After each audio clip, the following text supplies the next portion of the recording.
Welcome to the Texas Talks podcast. I'm your host, Brad Swale. Today, I am joined with Lieutenant Game Warden Aaron Sims, the Public Information Officer for Texas Parks and Wildlife Department. Officer Sims, how are you? Doing well, sir. Good morning. Good morning. I'm happy to talk to you. As a hunter and as a curious person, a lifelong Texan, multi-generation Texan, I've heard lots of stories about game wardens, and maybe this is probably a good thing. You're the first game warden I've ever talked to. That's a good thing. That is a good thing. Yeah. Yes. Either I'm doing something right, or I don't know. I'm doing something right, I guess. We'll stick with that story.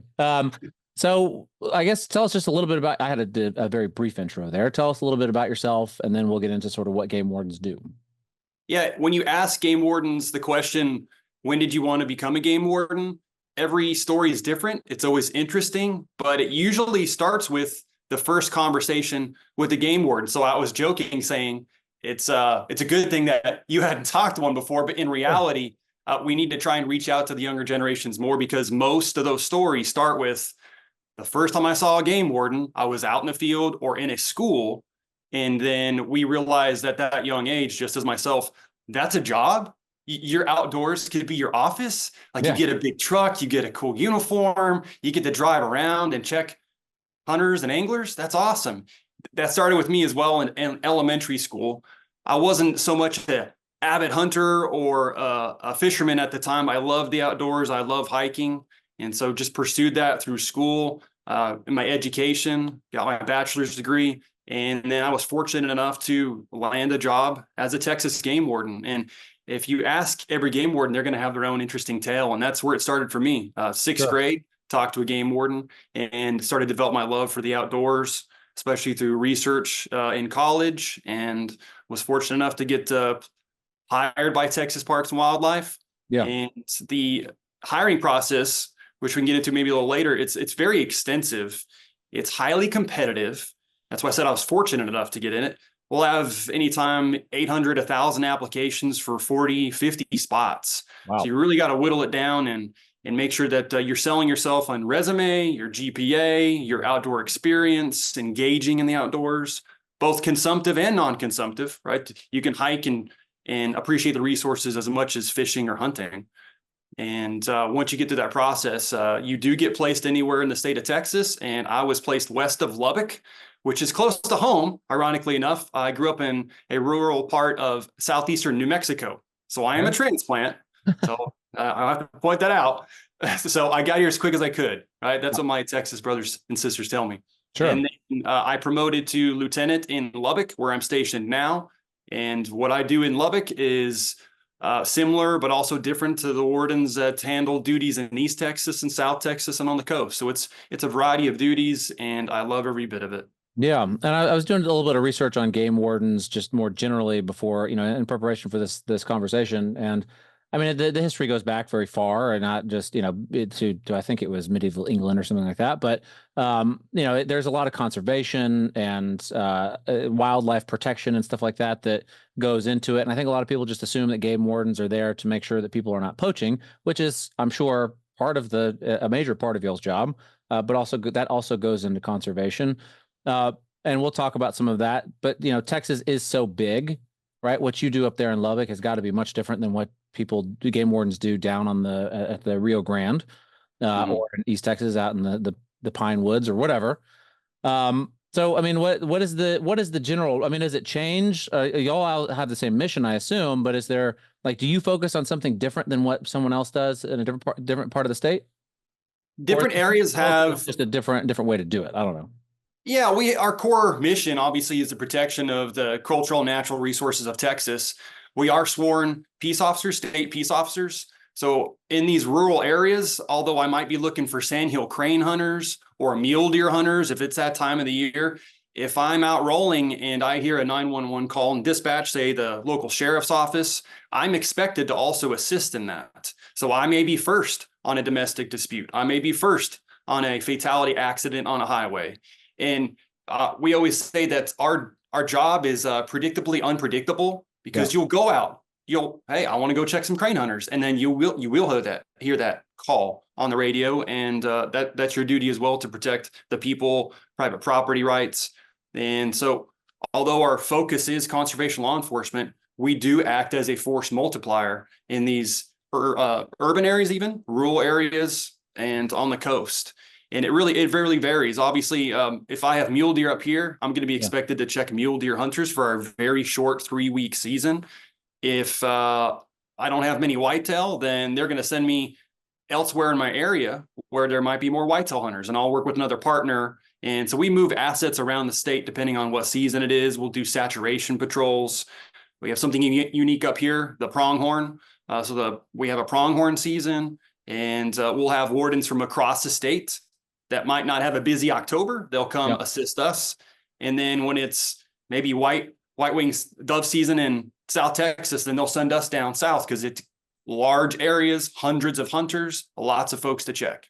I mean, probably thousands of hunters. Dove season is starting this weekend, I believe. So it's going to be wild. And I want to talk about that because all of that is, it's important. And, I wonder if there's, when you're talking about engaging with these hunters, right? You're up there and it's mule deer season or pronghorn or whatever. You're engaging with these hunters.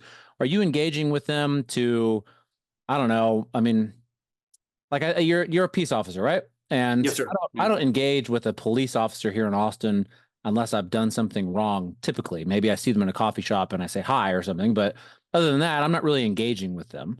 And it sounds like in this case, it's a little bit different with a game warden. Are you engaging with them as a proactive measure? What are you engaging them for? What's the purpose? That's a great question. And I believe that's what makes us most unique in law enforcement. We're not always heading to those 911 calls all the time. We're doing compliance checks. And the overwhelming majority of anglers and hunters follow the law, abide by the laws, the bag limits, and the seasons. Yeah. The overwhelming majority. So most of our contacts, we do compliance checks. We're checking for licenses, bag limits, and most of them end in handshakes and conversations. And that's a good thing because they are our eyes and ears when we cannot be out there. There's a little over 500 game wardens for the entire state of Texas. That's not a lot. Yeah. In our area, it's unique where it's multiple counties per game warden versus other parts of the state where it's multiple wardens per county where they can assist each other in a smaller area. And you have to have those relationships. You got to develop those relationships, both with respect. And that's also how you check the hunters. If you see a good string of birds coming in, that's something that we'll look at and say, you know what, I'm going to let that string of birds come in, let them get a chance of harvesting it. When it's a good time, when it's appropriate for me to check, I'll go out there and check, do it as quick as I can. Hopefully the licenses are intact and there's plugs and shotguns, and it goes real quick, real smooth, handshakes, high fives, and we get out of there. So the most of our contacts are positive. And I think that makes us unique because we're all a team. Most people don't know that people that buy hunting and fishing licenses, they'll support the entire conservation industry, if you will. If I tell folks, if you like sea turtles and hummingbirds, buy a hunting license, and they look at me like, why would I do that? Yeah, it goes into the pot of money that protects all species. So those hunters, those anglers, and us as Texas game wardens, we're all on the same team, and we have to be. But obviously, that small percentage that does not abide by the bag limits or the rules or the seasons, or maybe it's trespassing, then yes, we'll deal with that. Most of what we deal with is a Class C misdemeanor, so citations. We're talking about a ticket, if you will, that gets handled by the justice of the peace. But if you do get into hunting deer, both mule deer, whitetail, without permission, you're talking about a state jail felony. So it can go pretty serious pretty quickly. Yeah, I was going to ask when you're talking about that line of birds flying in, sort of let that happen and then go check. So what you're saying is you're not going to pull up to the deer stand when the feeder goes off. You're going to try to wait a little bit. Exactly. Yes. Unless we have specific intel. Sure. If a landowner calls, says, "Hey, there's somebody in my stand," of course, then we're going to go investigate. But yeah, exactly. Yeah. So how is, I mean, so buying a hunting license goes into, it helps the conservation effort. And I think there's a big misconception just generally among the public that, that hunting is, that some people do it on philosophically moral grounds, whatever. They don't want to harm other animals. And I understand that. And that's not necessarily what I'm talking about, but just the general idea that, hunting is decreasing the population. But can you speak to sort of how those funds go to conservation efforts and how the whole system really, the bag limits, the how many you can hunt per season, all that stuff actually go to bolster the population of wild animals. That's the quintessential North American conservation model. Across every state in the US, every state agency is set up to manage and regulate the wildlife in their state. Obviously, the federal government plays their role in, say, migratory game birds that traverse the states. But that's what makes our model the most successful ever in the world. And other countries have tried to copy what we have, but it's an American model and it supports all conservation. So yeah, when you buy those licenses, when you purchase that ammunition, those taxes go back to managing the program, which that is something we are looking at as well. The decline of people that are hunting and fishing. And there's been a lot of folks that have talked about this recently saying, what do we do? And it's something that we're not putting our heads in the sand on. We're trying to actively, visit with, say, these non-consumptive users that might not want to, hurt and quote wildlife. They love them. Well, they're on our team too. Yeah. And we need to be talking with those individuals, let them know, hey, the hunters are actually on your side and we're on your side. And we need to figure this out, because if we do have a decline in hunting and fishing licenses, which I kind of ran the latest numbers, and it's declining. And we know this. So roughly Texas is about 30 million people in populations, give or take. Yep.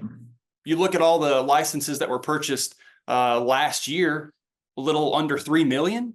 Okay. So that's about 10%. So 10% of Texans are supporting 100% of the conservation efforts. Yeah. And although there's nonprofits and partners out there which help us as well, we need to be talking with those individuals, let them know, like, hey, we get it. If you don't want to harvest a deer, it looks like Bambi, I get it, and it's okay, and that's all right. Yeah. Let's realize that the hunters are the ones that are significantly holding up their end of the bargain for conservation. Yeah, and I mean, I have to say, as we're talking about all this, and it's you talk about the majority of interactions you have with hunters are very positive and high fives, handshakes.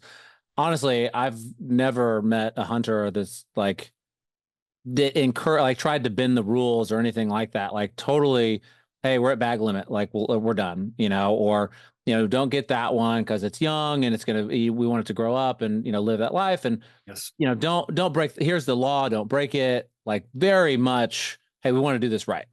And I think it's very interesting that's the culture of it. And I think I hope it stays that way. So what is as you're talking about this, a small percentage, break the rules. Sometimes it's a misdemeanor, sometimes it's a state jail, felony, right? Felony? No, felony. Yes, sir. Yeah, felony. How is poaching in Texas? Like, is it growing? Is that something that, I mean, it's certainly a concern of the game wardens for sure. Is it, I don't hear much about it. So I just assume like it's, sort of a one-off thing here and there. What is going on with poaching in Texas? Is it a big deal?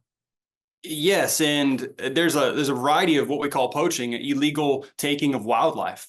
And that could be something as maybe as simple as somebody going onto property, harvesting a deer, getting out of there without permission, versus transnational trafficking of animals from Africa into our area, or taking prohibited species here in Texas, harvesting and then selling them overseas. It's a wide variety of what we define as poaching nowadays. And people do ask me, it's 2024. Like who poaches nowadays? Sure. It's getting very technological as well. The use of FLIRs, the use of night vision goggles by individuals that are taking resources the wrong way, that's increasing. So we have to adapt as well on our side.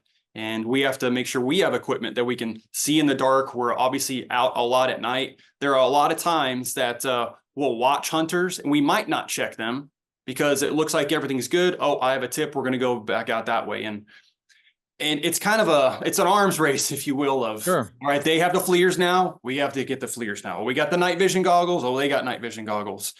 And it kind of sounds as they get more technologically, like it makes your job more fun because you get to use night vision goggles. That is fun. Yes, it's fun. But obviously when you're pulling up to a truck full of 5 individuals, high powered rifles, it's 2 a.m. you're on the state line road with backup 25 minutes away and they just shot off the road and you're going to make that traffic stop. That doesn't happen. So that's when it That sounds becomes awful. Yeah. That's when it gets a little hairy. And with our academy, they train us very well. We have a state-of-the-art academy that put us in those same scenarios and controlled environments with actors that are poachers, and we're able to get well trained for that. But those are the types of situations we're dealing with. That, yeah, we are putting our lives on the line for the natural resources.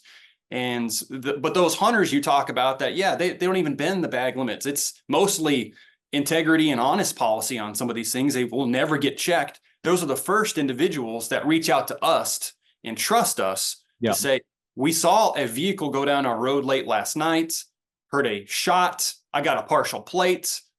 Not a problem. Let me work on it. Yeah. And we work as a team in that aspect. But yeah, it's adapting, and we're having to adapt as well, whether it's online sales, the Craigslist of the world, the black market.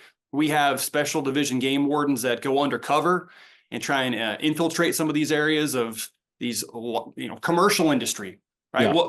What destroyed the natural resources in the early 1900s? It wasn't the hunters going out there and maybe doubling their bag limit, although that's bad. Sure. It was the commercial harvesting of the resources that decimated the populations. And that's still a major component, whether you're out on the coast dealing with the over harvesting of red snapper, or people coming into our waters from other countries. We're using illegal nets that indiscriminately kill animals, and then taking those resources back to their own country, dealing with that, or trying to sneak those same resources back into our country and then sell them at a low rate, which hurts our commercial industry. Yeah, that's a whole nother realm of what game wardens do on the coast, just trying to protect our commercial fishing industry as well. Yeah. So, I mean, there's got to be a difference between poaching and sort of protecting your land, right? And I'm thinking about this in the context of it. Correct me if I'm wrong. Game wardens can enter private property to exercise, to check hunters or whatever pretty liberally, without much, like, you guys can do that, correct? Yes, sir. Yes. Right. Part of the legislation gives us the authority to enter private property, obviously to protect the resources. And if the majority of Texas, which over 90% is privately owned, if that were ever taken away, I don't know how we would do our job. So with that, we treat that with respect. We don't just willy-nilly go on folks' land. Oh, I want to see what's going on here, this property. I just want to see what it looks like. Yeah, we're protecting the resources. And that's where those relationships come in handy, where you'll have a landowner give you a set of keys. That's a big deal. That's a lot of trust. Yeah. You're going to give this person that you've met one time keys to your property that was passed on from generation to generation in your family, or that you've scraped money every month to buy this lease. Yeah. And it's your your heaven, in a sense, out there of natural resources and your love.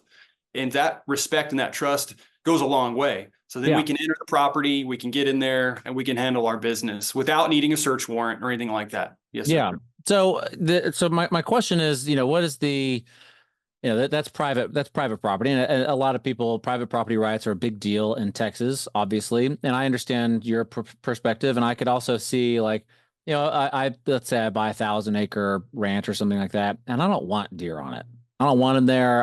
I just want whatever woods, whatever the case is. I don't know. Maybe it's a farmer, and they have animals coming on their farm, and they got to get rid of them because they're eating their crops. I have no idea.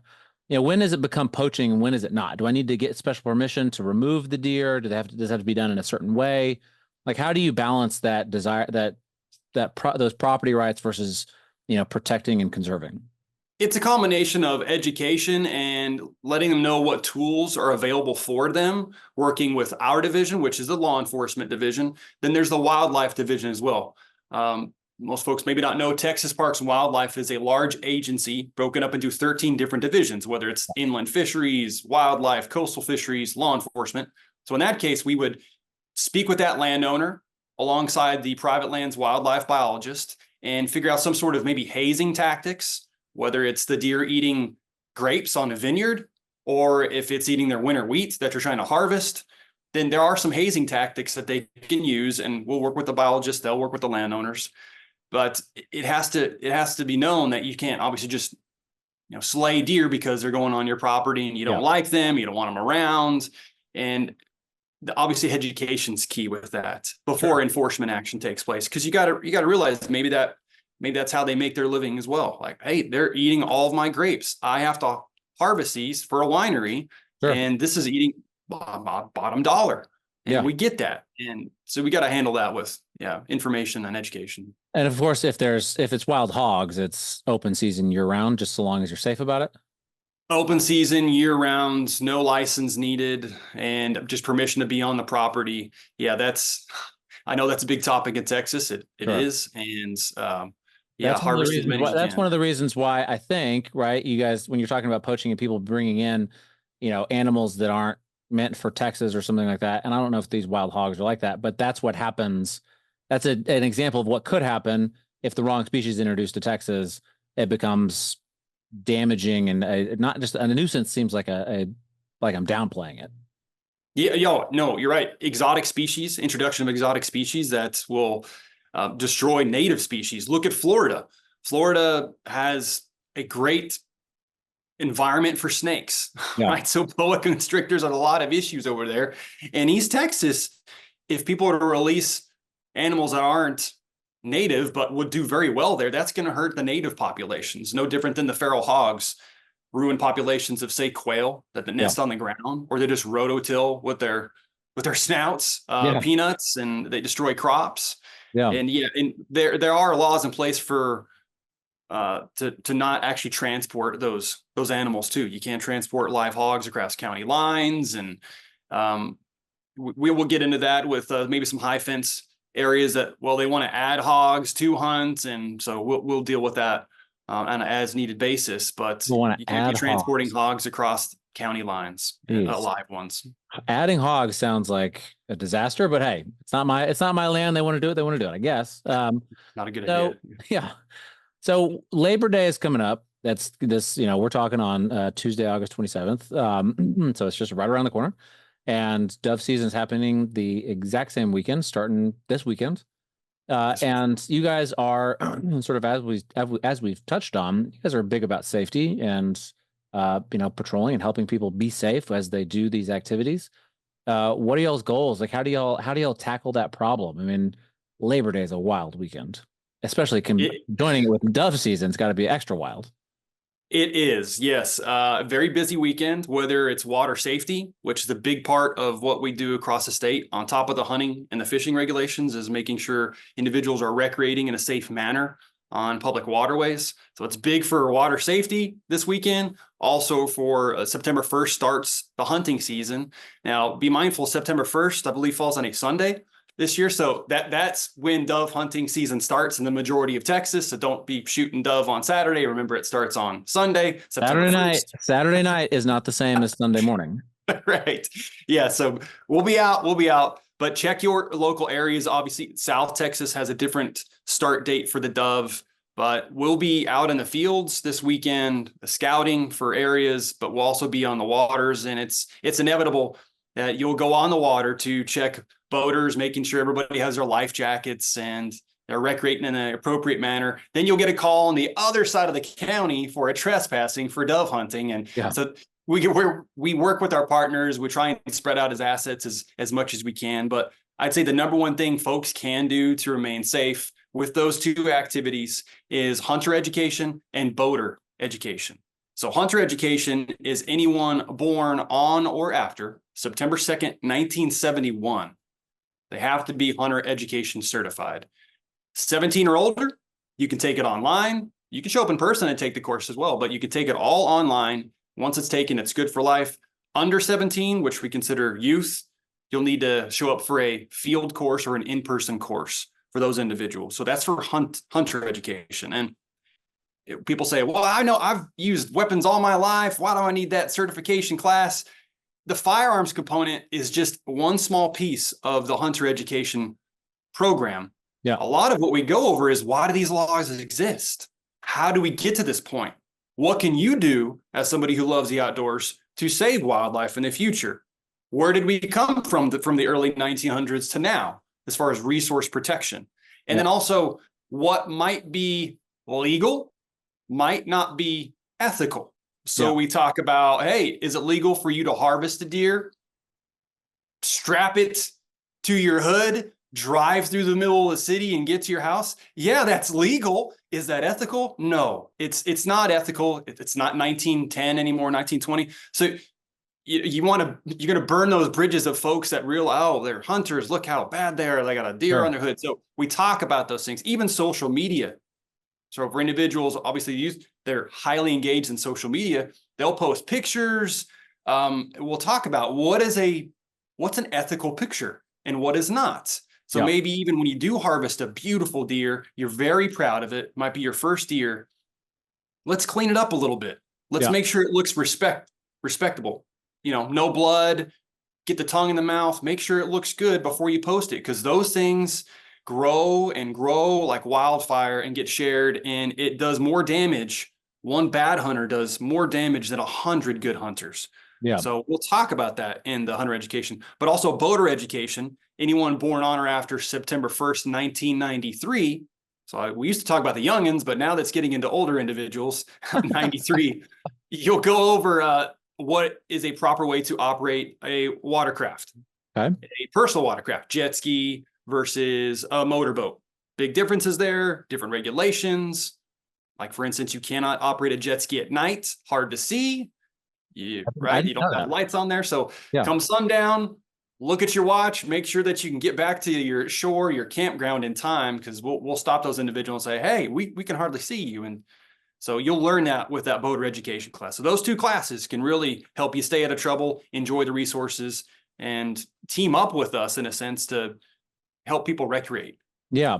If I'm not mistaken, the hunter safety class that I took it, obviously. I'm not that old. So I took it also gave some helpful information about, as far as like hunting deer, sort of where to shoot them, how to gauge their age and stuff like that. So you're not taking one that's too young, focusing on the older, more mature deer, stuff like that.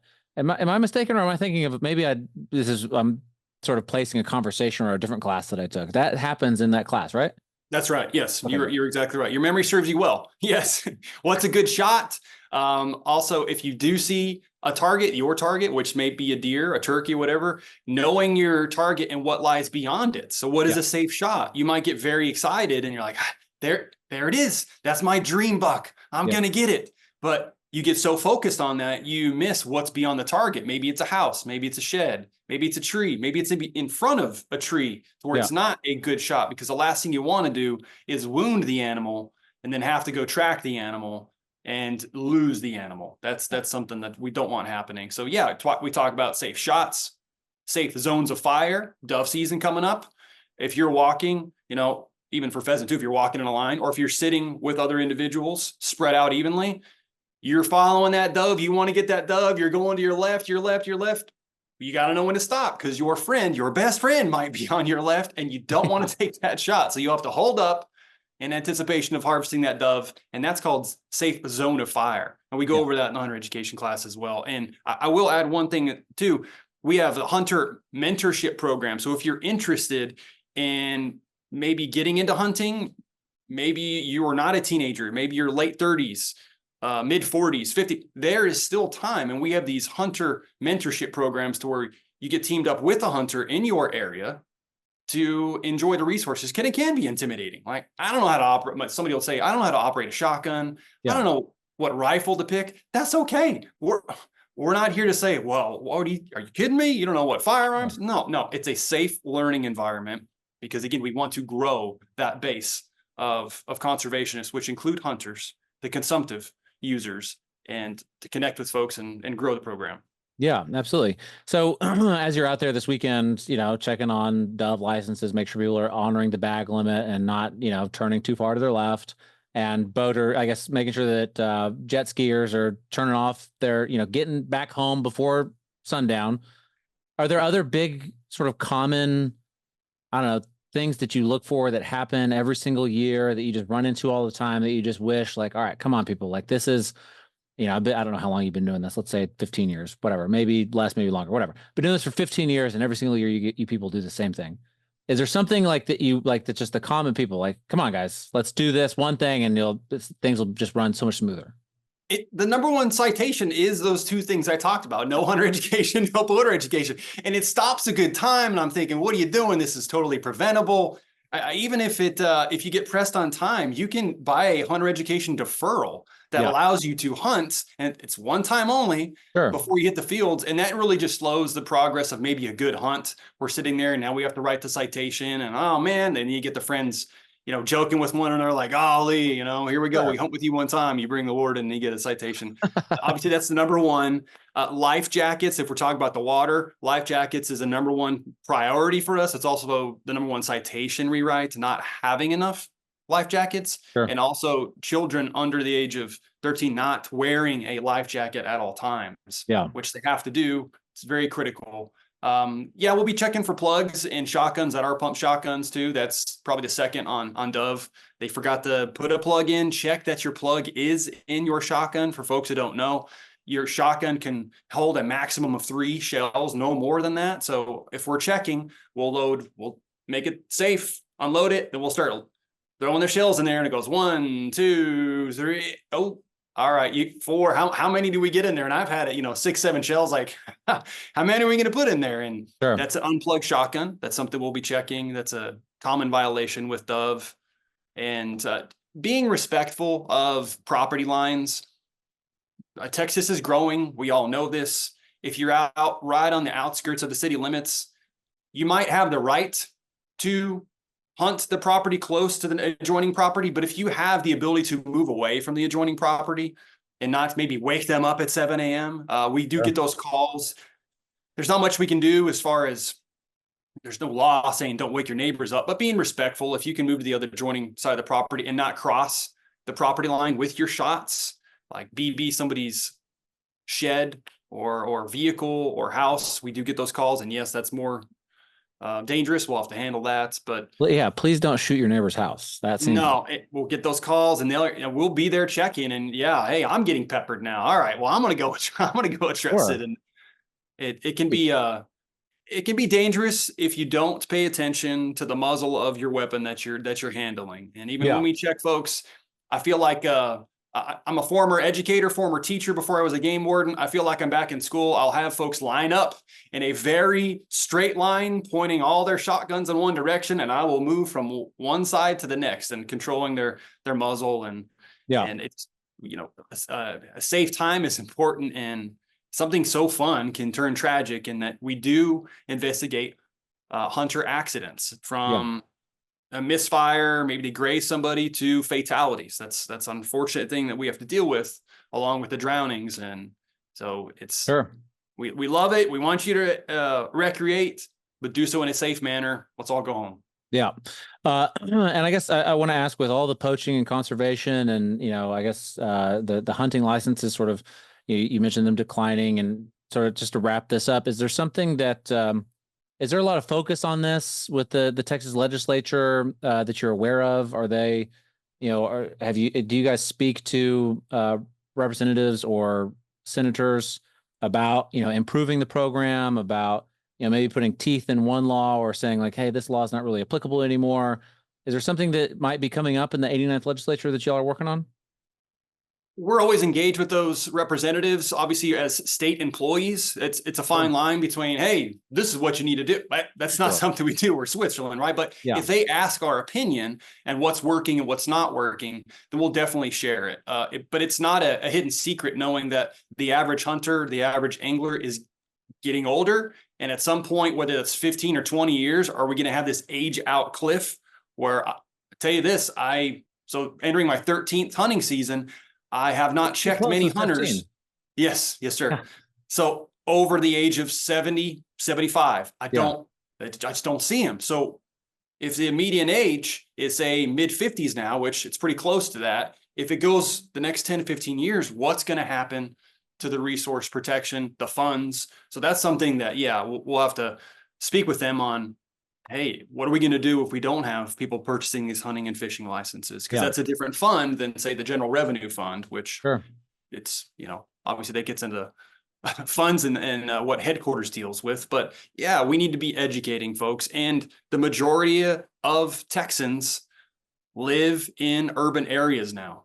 Yeah. So if we're not engaging with them for Parks and Wildlife, they're voting on their issues that if they've never seen a warden, why should they care about the resources? Well, that's our job, along with other divisions, to say, hey, this is why you should care.